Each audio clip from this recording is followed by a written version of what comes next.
Olá, voltei para conversarmos sobre o livro Uma Vida de Obediência, que tem como subtítulo 7 disciplinas para a vida do cristão. E hoje nós vamos falar sobre o capítulo A Disciplina do Corpo.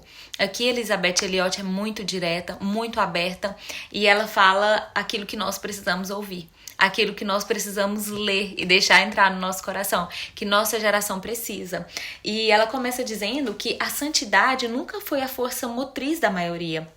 A santidade não é aquilo que move a maioria das pessoas, não é aquilo que impulsiona a maioria das pessoas a tomar decisões e fazer determinadas coisas.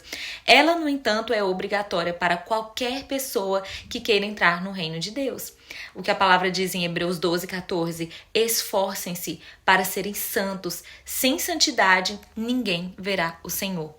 Em 1 Tessalonicenses, o capítulo 4, o versículo 2 até o 5 e o versículo 7 aqui de modo bem condensado, diz assim: pois esta é a vontade de Deus, a vossa santificação, que vos abstenhais da prostituição, que cada um de vós saiba possuir o próprio corpo em santificação e honra, não com desejo de lascívia, como os gentios que não conhecem a Deus. Portanto, Deus não nos chamou para a impureza, e sim para a santificação. E aqui nesse texto há um contraste, entre os gentios que não conhecem a Deus e aqueles que conhecem a Deus, aqueles que foram chamados para ser santos. E a disciplina para o cristão começa com o corpo. E nós temos apenas um corpo. É esse corpo que é o principal material que nos é dado para o sacrifício. Se não tivéssemos esse corpo, nós não teríamos nada. Nada para oferecer a Deus, Se não tivéssemos esse corpo, nós não teríamos esse sacrifício vivo que a Bíblia fala, Que é um culto racional. Devemos apresentá-lo, oferecê-lo, entregá-lo incondicionalmente a Deus para os propósitos dele.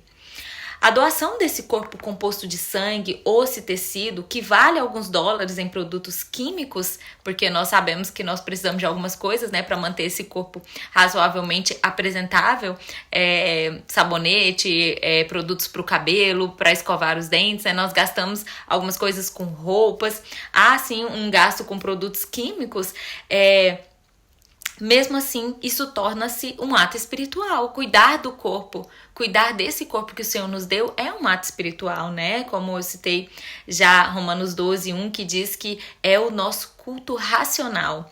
E esse corpo, colocando de maneira simples, é o ponto de partida. Fracassar aqui é fracassar em todos os outros lugares. Não podemos entregar nosso coração a Deus e guardar nosso corpo para nós mesmos. Vou ler a página 57. Elizabeth nos diz assim: que tipo de corpo é esse? É um corpo mortal. Ele não irá durar. Ele foi feito de pó e depois da morte retornará ao pó. Paulo chamou de corpo vil, ou um corpo que pertence ao nosso estado de humilhação, um corpo do pecado, um corpo morto por causa do pecado. Mas ele também é um templo ou um santuário para o Espírito Santo. Ele é um membro do corpo de Cristo. Ele, além do mais, e isso faz toda a diferença na forma como tratamos, completamente redimível, transfigurável, ressuscitável. O corpo cristão não apenas abriga o Espírito Santo, mas também o coração, a vontade, a mente e as emoções do cristão, todos desempenhando um papel em conhecermos a Deus e vivermos para Ele. O Senhor nos fez para conhecê-lo e amá-lo, e é com esse corpo que nós faremos isso, Ele é aonde habita o Espírito Santo de Deus. E o que se entende por disciplinar o corpo? Um corpo precisa de alimento, mas o alimento pode ser um impedimento à santidade. E aqui Elizabeth ela vai dar dicas muito práticas sobre como nós devemos disciplinar o nosso corpo, E ela toca no ponto da comida, que pode ser um impedimento para a nossa santidade, para a nossa santificação. Vou ler a página 59, onde ela diz assim: os cristãos devem ter cuidado com o que comem. Não me refiro aqui apenas a comer em excesso, o que é uma coisa ruim, mas a comer as coisas erradas, doces em demasia, coisas gordurosas em demasia, porcarias em demasia.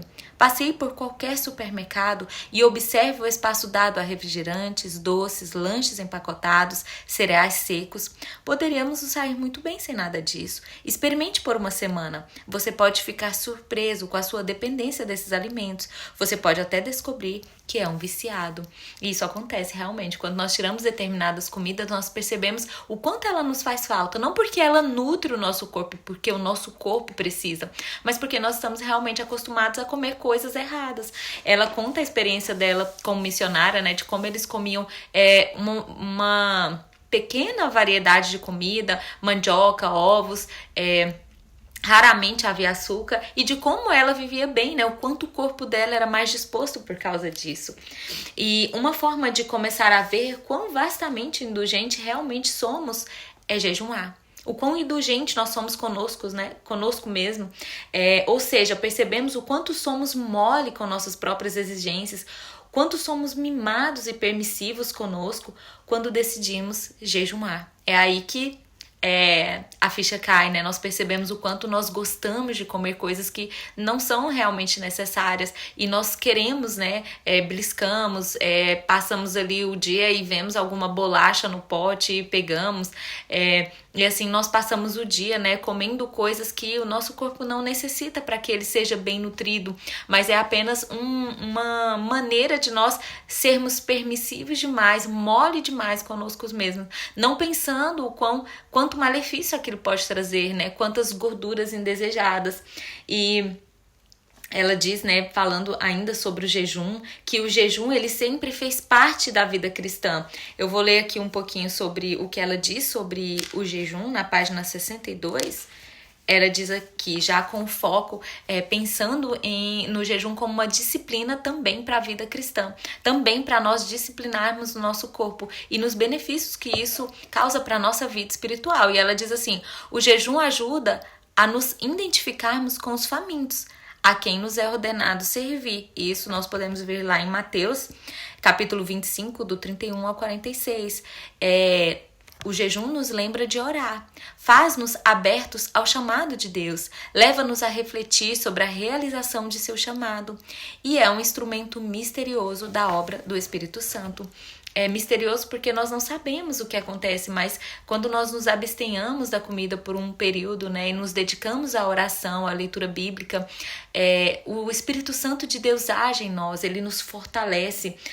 Aqui ela traz algumas, antes de citar o que ela fala sobre algumas dicas, né, para o período de jejum, eu gostaria de lembrar que a palavra de Deus diz que nós deveríamos jejuar em secreto, né? E não sair contando para todo mundo que nós estamos de jejum. Mas nós sabemos também que o Senhor conhece as circunstâncias de cada um.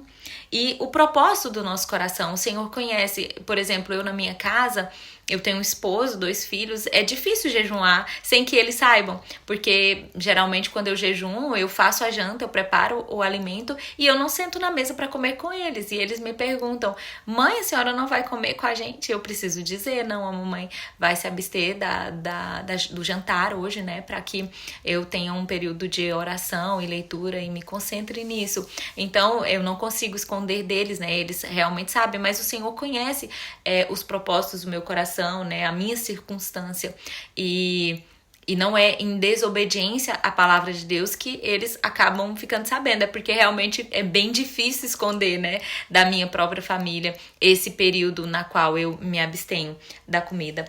E aqui ela dá algumas dicas interessantes, muito boas, sobre o período de jejum, né, ela diz assim, peça ao Senhor que o ajude a concentrar-se na oração, na leitura da Bíblia e na meditação. Precisamos pedir isso a Deus, né? Porque a gente gasta muito tempo pensando em comida e a nossa mente vaga, né? Pensando sobre o que eu vou comer daqui a pouco, e o nosso estômago nos avisa que ele quer mais alimento. Então nós precisamos pedir ao Senhor mesmo que nos ajude a concentrar na oração e na leitura bíblica e na meditação durante esse período, né?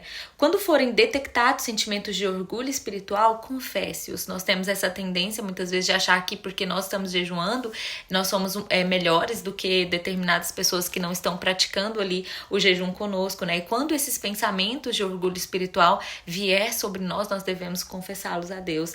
Quando o telefone tocar, atenda-o somente se for necessário. Deixar o telefone de lado, né? É um exercício difícil hoje, porque no nosso celular há uma quantidade de coisas em que nós nos interessamos e coisas inclusive inúteis que nós temos interesses já por padrão mesmo, não é porque realmente é importante, nós entendemos que é porque se tornou um padrão abrir, por exemplo, uma rede social e ter um determinado vídeo e a gente querer assistir, não porque é um vídeo importante ou porque tá dizendo alguma coisa que a gente tem interesse, mas porque parece que nós somos obrigados a assistir aquele vídeo que está na nossa tela, né? Então é bom nesse período nós deixarmos o telefone de lado e concentrarmos mesmo na leitura bíblica e na oração. Se pensamentos do cotidiano se intrometerem em sua mente, mencione-os a Deus. Nós podemos dizer a Deus, né, durante esse período em que nós estamos nos dedicando à leitura e à oração, que aqueles pensamentos que não condiz com o momento que nós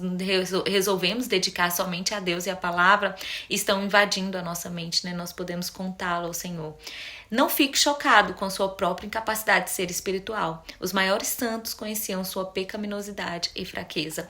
Todas as vezes, né, que nós estamos jejuando e que nós estamos lutando contra a nossa mente, que deseja sempre se voltar para as coisas desse mundo, coisas materiais, coisas passageiras, problemas, muitas vezes muito terrenos, nós percebemos o quanto nós temos dificuldade de nos concentrarmos nas coisas do alto, naquilo que a palavra de Deus diz, no ensino das escrituras, no crescimento mesmo espiritual. E não precisamos ficar chocados, né? Impressionados com isso, porque realmente nós não somos capazes de ser espiritual a menos que o Senhor nos capacite a isso.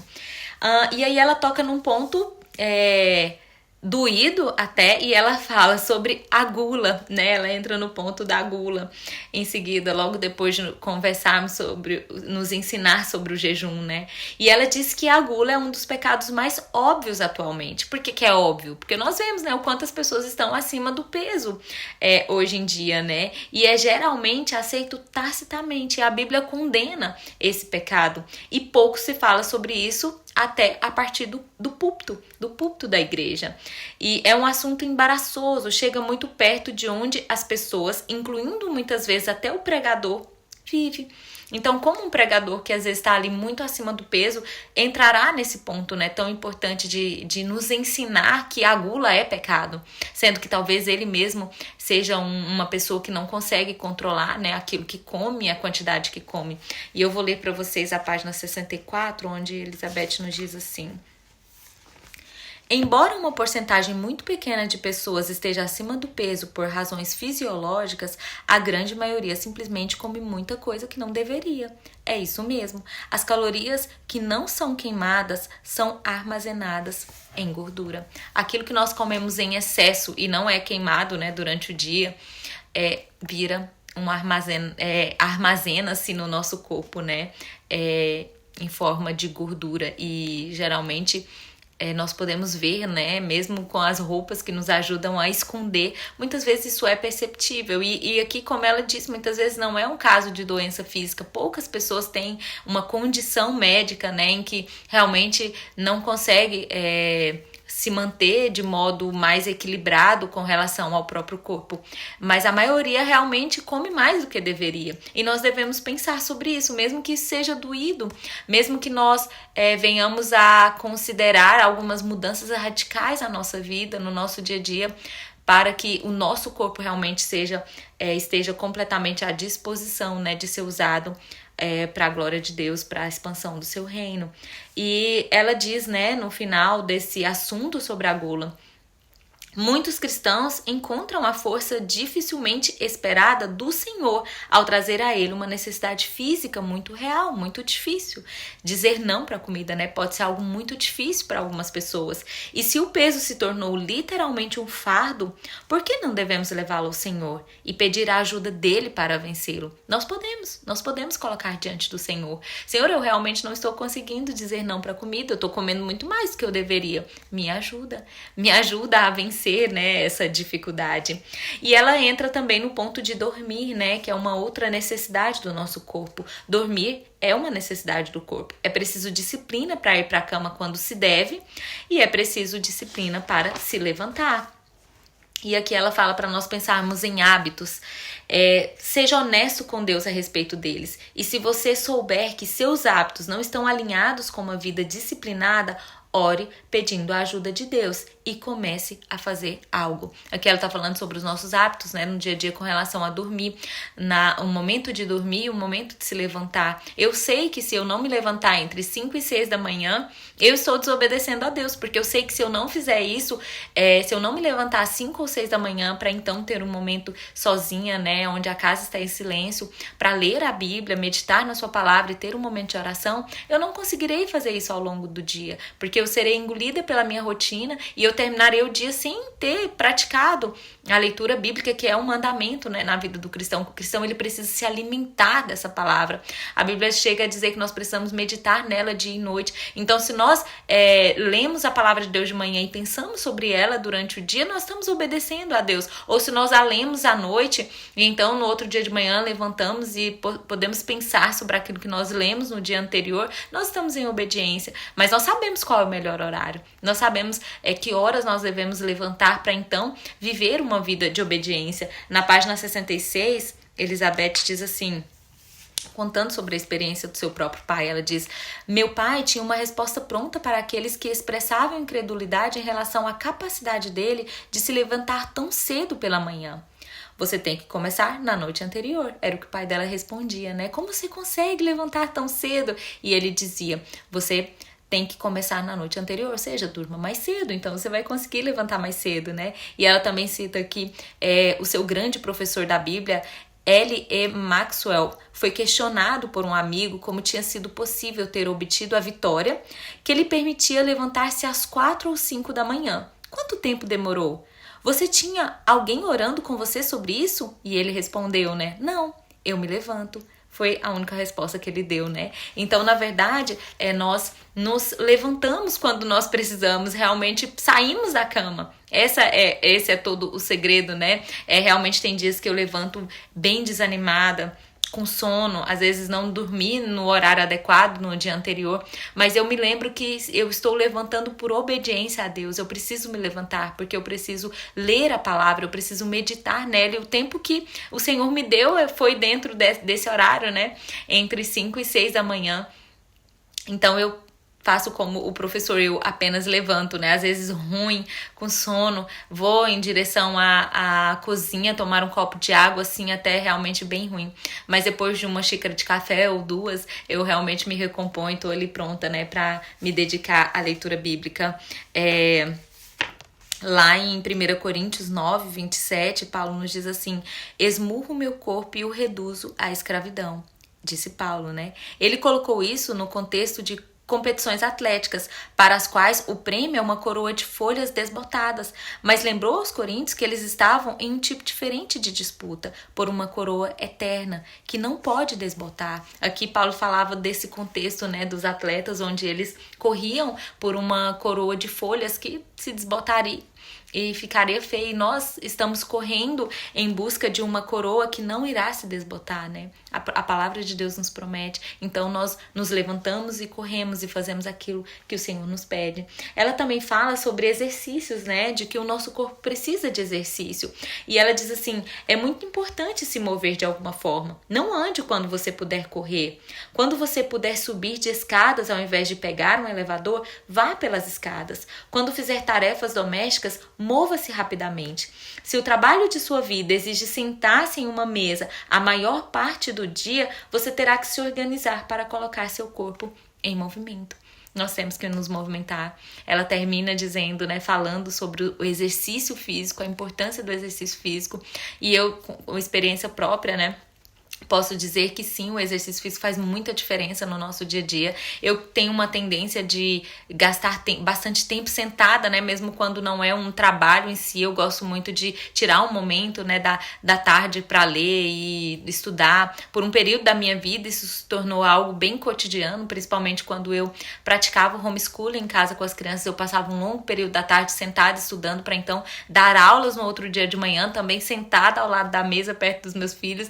E nesse período eu consegui encaixar o exercício físico na hora do almoço. Eu terminava o almoço, enquanto as crianças terminavam algumas atividades, eu corria na academia, fazia o exercício, voltava para então nós almoçarmos juntos, e isso fez grande diferença na minha disposição, né, no funcionamento mesmo do meu corpo, para que então eu pudesse usá-lo da melhor forma, né, para que eu pudesse fazer aquilo que o Senhor me pede, obedecê-lo, né, caminhar em obediência e fazer. Eu estou bem longe, né, de viver do jeito que eu desejo, do jeito que a Bíblia me pede, segundo esse capítulo, a disciplina do corpo, mas como cristã que desejo mesmo caminhar segundo a vontade de Deus, eu tenho lutado por isso. E para fechar, saber que o nosso corpo um dia será transformado em corpo espiritual deve trazer descanso ao cristão, mas também motivá-lo a pensar em como está usando seu corpo agora, neste mundo.